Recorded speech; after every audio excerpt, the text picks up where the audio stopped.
En manchette aujourd'hui, une marche contre l'intimidation samedi à Berthierville. Bonjour à tous, bienvenue à votre bulletin d'information sur les ondes de CTRB, votre télévision locale et régionale, en ce 23 février. Donc, on débute par cet événement qui est annoncé pour samedi 18h, une marche contre l'intimidation. Ça se déroulera bien sûr à Berthierville, une marche à la bougie qu'on espère et qu'on vise et qu'on souhaite être dans le calme et le respect. Donc, une marche qui fait suite aux événements qui sont déroulés le 12 février dernier à la polyvalente Pierre de Lestage. On y reviendra dans quelques instants.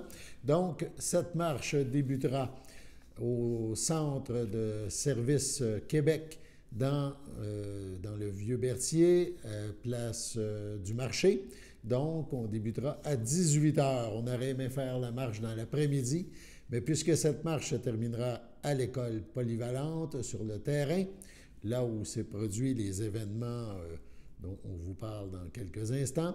Donc, on a décidé de reculer ou de placer cette marche à 18h afin d'assurer un maximum de sécurité. Donc, la marche débutera dans le centre-ville, se poursuivra et les marcheurs passeront devant la MRC de Dautré, puis devant l'hôtel de ville de Berthierville. Ils bifurqueront et passeront quelques minutes plus tard devant les écoles primaires de Berthier sur la rue Saint-Viateur. Puis les marcheurs se dirigeront à Pierre de Lestage. On parle d'une marche d'environ une trentaine de minutes, c'est ce qu'on nous dit. On rappelle les événements du 12 février qui ont déclenché plein de réactions, dont évidemment l'idée de tenir cette marche. On rappelle que sur la page officielle, la page Facebook de la polyvalente de l'école secondaire Pierre de Lestage, la direction a émis le 13 février un communiqué aux parents qui confirmait qu'un incident isolé de violence s'est produit, donc c'était le 12 février, à la fin des classes, puisque l'école mentionne que la sécurité de nos élèves est notre priorité et nous comprenons l'importance de maintenir votre confiance envers notre établissement. Dès que l'équipe de direction a été informée de cet incident, les autorités policières ont immédiatement été contactées. Nous voulons vous assurer que toutes les mesures nécessaires sont en place pour garantir la sécurité de nos élèves, du personnel et de toute la communauté scolaire. La direction de l'école ajoute « Nous sommes déterminés à créer un environnement scolaire sûr, respectueux et propice de l'apprentissage. » L'école, par ses dirigeants, rappelle qu'un plan de lutte pour prévenir et contrer l'intimidation et la violence est en place à l'école et qu'aucune situation de violence n'est tolérée. Il y a aussi du personnel formé afin d'intervenir rapidement et d'assurer les suivis en cas de besoin. Donc, ça, c'était le commentaire officiel de l'école. On rappelle, en gros, c'est qu'un père s'en serait pris à un étudiant de 13 ans qui intimidait son enfant et donc s'en serait pris physiquement au sortir de l'école auprès du jeune, donc, et une vidéo a même été diffusée à cet effet-là. L'homme de 42 ans, le père de famille, a été arrêté peu de temps après l'événement et il a comparu au palais de justice de Joliette. Bref, ça a déclenché évidemment toutes sortes de réactions et tout ça a amené à cette marche donc, qui retiendra l'attention à Berthierville ce samedi à 18h. Évidemment, on vous donnera plus d'informations là-dessus dans nos prochains bulletins de nouvelles sur les ondes de CTRB. On poursuit maintenant. CTRB a rencontré Yves Perron, le député de Berthier-Masquinongé, donc le député fédéral. Dans cette entrevue, le député Perron nous parle de ce début de session, des relations, entre autres, entre le chef du Parti conservateur, M. Poilievre, et le chef du Bloc québécois, Yves Blanchet, et des possibles élections à venir. On écoute une première partie de cette entrevue. Bonjour Yves, comment ça va? Bonjour, ça va bien vous autres? Oui, ça va bien. On parle d'un début d'année quand même, je dirais, assez mouvementé, je dirais un petit peu rocambolesque à Ottawa. Peux-tu nous faire un petit peu la synthèse? Parce que je sais que même cette semaine, il y a eu des échanges assez costauds entre M. Poilievre et M. Blanchet. Ça a commencé, ces chapeaux de roue, hein, le mois de janvier. Ouais, ça repartit un peu raide, je vous dirais, dans l'ambiance un peu désagréable qu'on avait avant les fêtes. Mais bon, ça fait partie de la politique, ça a l'air. Faut vivre avec. Nous, l'important là-dedans, c'est qu'on reste les adultes dans la pièce, là, responsables, raisonnables et dignes de confiance selon nos slogans respectifs. Hein? Mais c'est sûr que les échanges se font corser. En fait, on est face à une formation politique conservatrice qui y va avec grand coup de slogan et qui ne parle que d'une seule chose, c'est la taxe carbone tout le temps. Je vous dirais, même dans les débats sur l'adoption de la loi sur l'aide médicale à mourir, les conservateurs qui intervenaient trouvaient moyen de parler de la taxe carbone. Il faut quand même le faire, là. Fait que, d'ailleurs, je déplore ça. Vous savez que Québec est prêt à accepter les demandes anticipées pour des gens qui ont des maladies mentales dégénératives. Ben, le fédéral a refusé d'amender pour que ce soit permis au Québec parce que le Canada n'est pas rendu là. Comme dans plusieurs secteurs de, de l'économie ou de notre vie sociale en général, le Québec est une énorme longueur d'avance sur le reste du Canada. Puis le Canada nous ralentit là-dedans, là. Fait que c'est très, très déplorable, mais il y a des gens qui souffrent actuellement puis qui vont continuer de souffrir. C'est entre autres les conservateurs qui se sont drastiquement opposés à ça, je vous dirais. Sinon, ben, les échanges cette semaine, c'est plus parce que M. Poilievre a refusé de tout le monde en parle, là. Ça a été comme un déclencheur. Alors, on peut pas non plus se faire l'apôtre du gros bon sens et vouloir parler aux gens puis ne pas se présenter dans les médias. Tu sais, on voit que c'était une espèce de tactique de contrôle de message, un peu à la Trump, là. Donc, Un peu nous, aussi à on M. n'embarque pas là-dedans. On n'embarque pas là-dedans. Voilà. Mais je dirais qu'il y avait M. Harper qui était bon aussi dans le contrôle. Dans le Qui était contrôle. meilleur, moi, je dirais, parce que, je vais vous dire, à l'apparence, là, si des gens qui ne se sont pas encore rendus compte du vide du message conservateur, ça va venir assez rapidement, là, puis une fois rendu en campagne électorale, il sera facile de les mettre devant leurs contradictions, là. Les gens qui généralement nuisent au Québec, qui parle en longueur de journée d'une taxe qui ne s'applique pas au Québec, incluant les, les députés, les élus du Québec. Là, on a eu un gros dérapage sur le projet de loi C-234 qui permettait une exemption pour certaines activités agricoles, du séchage du grain et certains bâtiments. C'est une taxe, comme vous savez, le Québec est dans la bourse carbone, donc on n'est pas touché par cette taxe-là.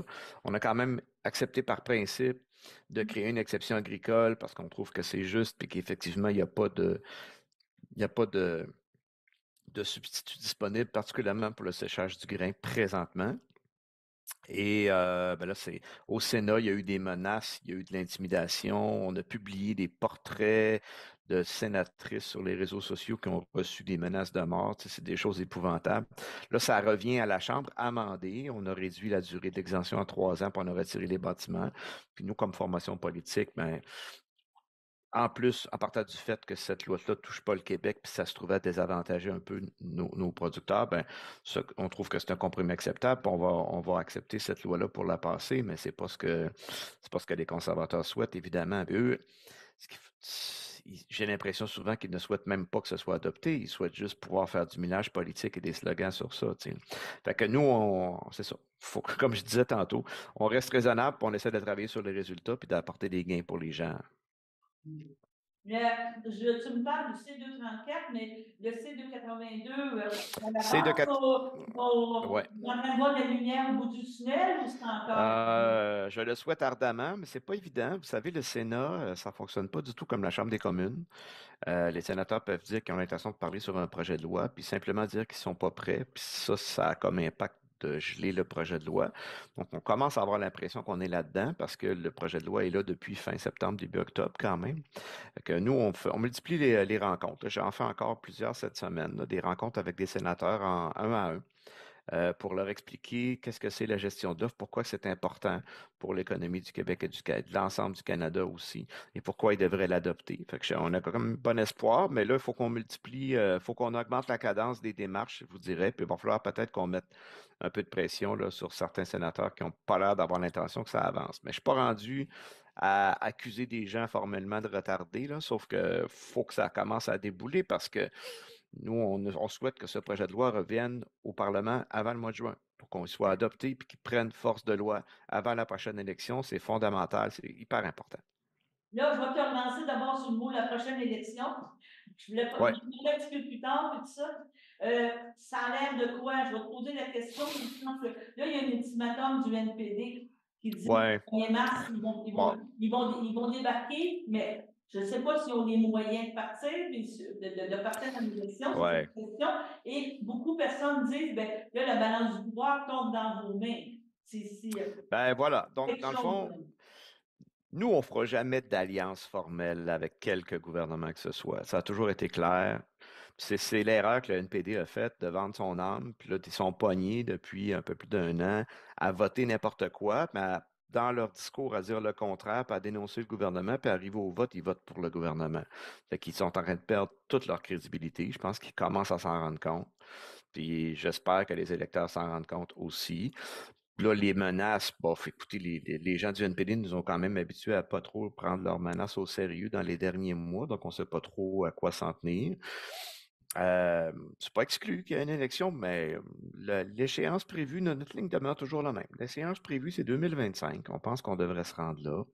Et si l'alliance avec le NPD se termine, ça sera juste tant mieux, parce que ça va rétablir l'équilibre qu'on avait en début de mandat, où on pouvait négocier à la pièce des gains importants là, pour le Québec. Et ça force le gouvernement à faire des compromis avec l'opposition. Puis, pas toujours la même opposition. C'est ça qui est important.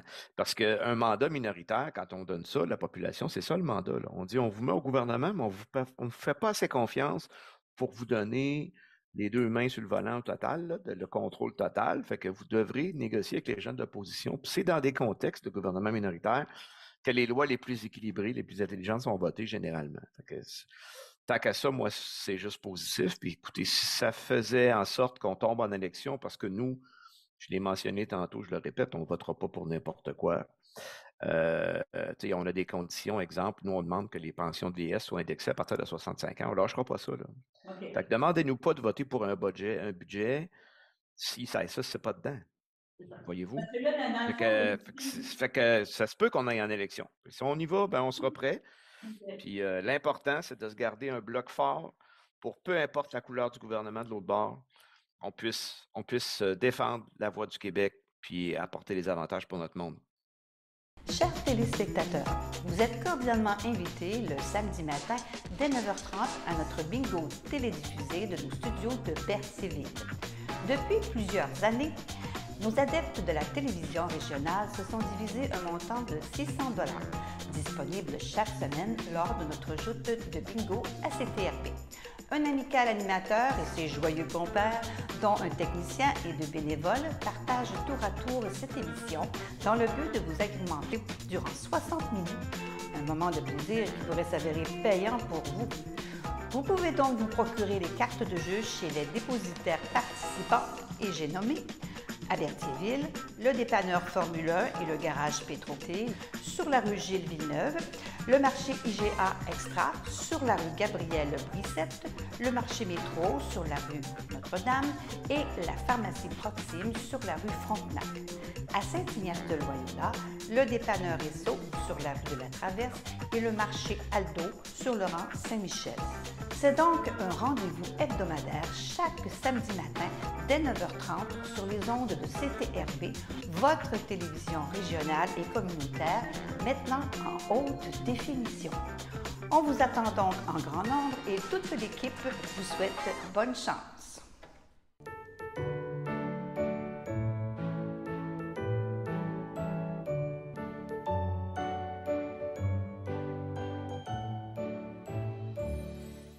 Voici donc les anniversaires pour aujourd'hui et ce week-end. Tout d'abord, la FADOC de l'île du Pas souhaite bonne fête à Claudette Champagne en ce 23 février. Également à Luigi Pamphili, à André Courchaine, à Marcel Laroche et à Jean-Pierre Gravel. Demain, 24 février, la FADOC de l'île du Pas souhaite un heureux anniversaire à Rachel Fraser, Jacques Boucher, Louise Courchaine. Et les filles d'Isabelle de Berthier souhaitent bonne fête à Thérèse Thibault.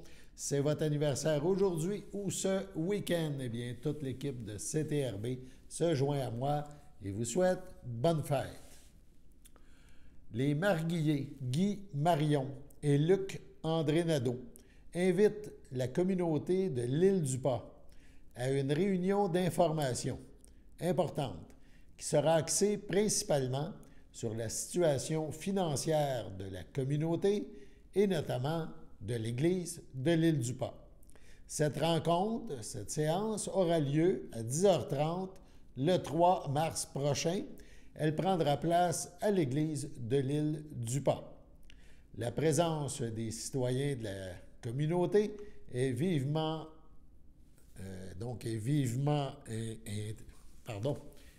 demandée, voilà, pour, évidemment, puisqu'il sera question de l'avenir de l'Église, entre autres, et de la communauté en général.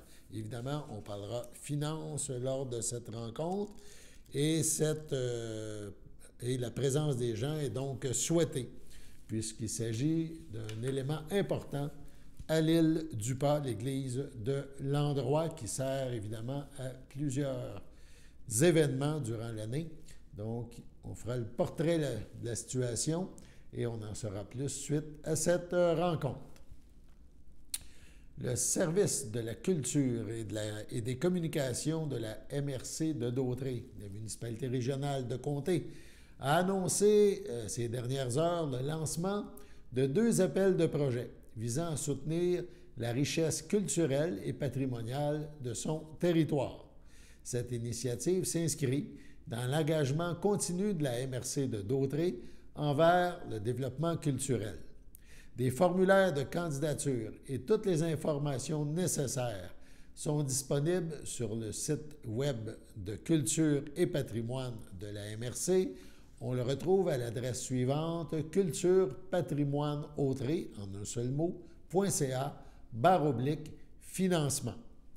La date limite de soumission pour les 2 appels de projet est fixée au 4 avril prochain. Les candidatures devront être reçues par courrier électronique à l'adresse suivante: culture@mrcautrey.qc.ca. Nous invitons chaleureusement les artistes, les artisans, les organismes culturels et tous les acteurs impliqués dans le domaine de la culture à saisir ces opportunités de financement, a soutenu Sonia Desjardins, présidente du comité culturel de la MRC et mairesse de Saint-Norbert, par voie d'un communiqué de presse. Une rencontre d'information virtuelle aura lieu mercredi, le 6 mars à midi, à 13h. Donc, de midi, à 13h, afin de répondre à toutes les questions potentielles des personnes intéressées. Pour plus d'informations, il est possible d'aller sur le site Internet de Culture et patrimoine de la MRC de Dautrey. Sur ce, on passe à la pause. Votre télécommunautaire régional présente la loterie Moitié-Moitié. Pour jouer, visitez moitié-moitié.tv. Chaque semaine, 2 façons de gagner. Le tirage au sort et si vous trouvez l'as de pique dans votre enveloppe, vous gagnez le gros lot progressif. Les billets sont disponibles sur moitié-moitié.tv à partir de seulement 5 $. La loterie Moitié-Moitié au profit de votre télécommunautaire autonome participante. Visitez moitié-moitié.tv. Les tirages mercredi 19h.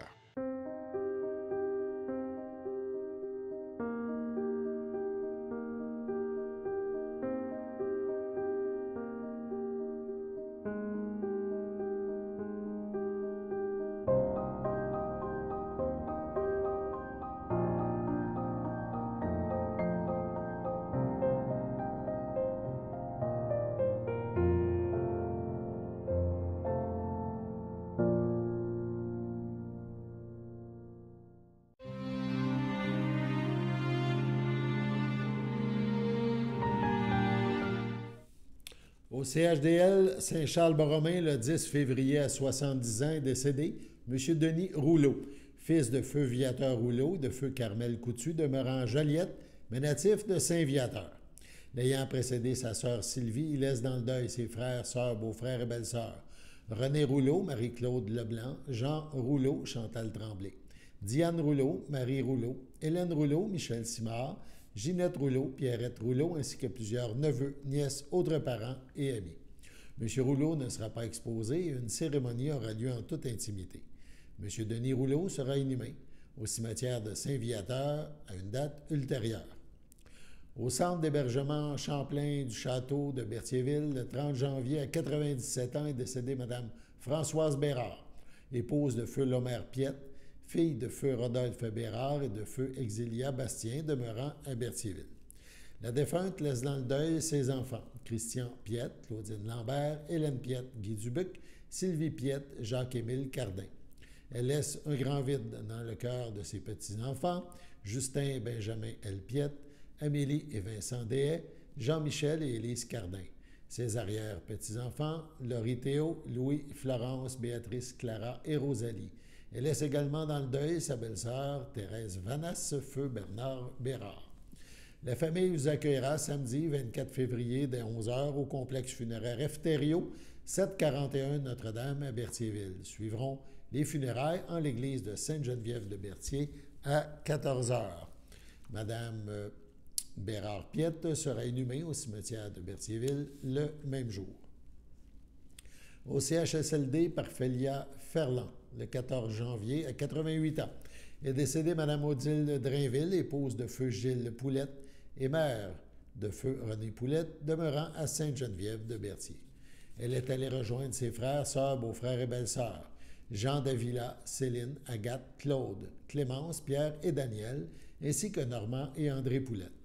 Elle laisse dans le deuil ses frères, belles-sœurs et beaux-frères, Jacques Drainville, France Parent, Monique Belrose, feu Pierre Drainville, Alain Drainville, Denis Drainville, Claire Turcotte, Françoise Poulette, Fernand Bellumeur, Pauline Poulette, Paul Aimé La Douceur, Suzanne Poulette, Régent Laporte, Pierre Poulette, Marie-Lise Poulette, Marcel Poulette, Louise Leblanc, sa filleule Julie Bellumeur, ses filleuls Sylvain Poulette et Richard Drainville, ses grands amis Jacqueline et Bertrand Bellemare, ainsi que plusieurs neveux, nièces, autres parents et amis. La famille vous accueillera samedi 24 février midi au complexe funéraire Thériault à Berthierville. Suivra une liturgie à la chapelle du complexe à 15h. Madame Drainville sera inhumée à une date ultérieure. Au CHDL Saint-Charles-Borromée, le 7 février à 86 ans, est décédé M. Réal Hainaut, époux d'Hélène de Grandpré, demeurant à Sainte-Geneviève-de-Berthier. L'ayant précédé Florian et Huguette Hainaut, il laisse dans le deuil, outre son épouse, ses enfants. Richard Hainaut, Sophie Robert, Pierre Hainaut, Sylvie Carrier, Jocelyn Hainaut, Chantal Murray, Chantal Hainaut, Stéphane Plante, Patrick Hainaut, Cathy Scarpino, ses petits-enfants, Amélie, Caroline Leblanc, Fanny, Yannick, Mélissa Dauphin, Pierre-Alexandre, Hugo, Élissa, Carl, Daphné Simard, Olivier, Jade, Zachary, Blanche, Marie-Lie, ses arrière-petits-enfants, Elliot, Emma, Éloïque, Brianna et Léane, ses frères, sœurs, beaux-frères et belles-sœurs, Thérèse de Grandpré, feu Gaétan Hainaut, Claude Hainaut, Claire de Grandpré, Philippe Hainaut, Lorraine Péloquin, Monique Hainaut, Yvon Hainaut, Francine Rousseau, Louisette Hainaut, Yvan Barrette, Maurice Hainaut, Yvette Coutu, Luc Hainaut, Nicole Coutu, Diane Hainaut, Gisèle de Grandpré, feu Lucien Arnois, Germain Aubin, feu Estelle de Grandpré, Pierre-Paul de Grandpré, Solange Bélanger, Normand de Grandpré, Marie-Soleil Rivet, Jacinthe de Grandpré, Serge Boulard, Pauline de Grandpré, Serge de Grandpré, Huguette Loyer, ainsi que plusieurs neveux, nièces, autres parents et amis. La famille vous accueillera dimanche 25 février, 11h, au complexe funéraire Thériault à Berthierville. Un hommage suivra au salon à 15h. À Repentigny, le 19 janvier, à 80 ans, est décédé M. Claude Destrempes, époux de Jeanne Mance Lacombe, demeurant à Berthierville. Il laisse dans le deuil, outre son épouse, ses filles Nadia Destrempes, Claude Hull, Annie Destrempes, Patrick Jaudoin, Julie Destrempes, Zolt Baconi, Ses petits-enfants Marc-Gabriel, Angélique, Alexis, Héloïse, Nathan. Ses frères, sœurs, belles-sœurs et beaux-frères. Feu Maurice Destrempes, Aline Destrempes, Marcel Dubois, Nicole Destrempes, André Pichette, Clément Destrempes, Feu Louis Destrempes, Claude Lacombe, Marielle Lacombe, Marcel Soulière, plusieurs neveux, nièces, autres parents et amis. La famille vous accueillera samedi 2 mars, 9h30, au complexe funéraire Thériault à Berthierville. Les funérailles auront lieu le même jour, à 14h, en l'église de Berthierville. Sur ce, passons à la météo.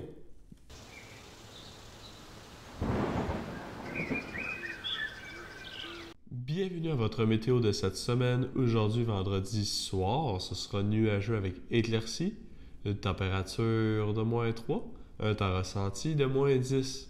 Vendredi nuit, ce sera généralement dégagé, une température de -16, un temps ressenti de -24. Samedi matin, ce sera ensoleillé, une température de -16, un temps ressenti de -24. Samedi après-midi, ce sera généralement ensoleillé, une température de -7, un temps ressenti de -13. Samedi soir, ce sera généralement dégagé, une température de -13, un temps ressenti de -19. Samedi nuit, ce sera dégagé, une température de -16, un temps ressenti de -22. Dimanche matin, c'est ensoleillé, une température de -15, un temps ressenti de -22.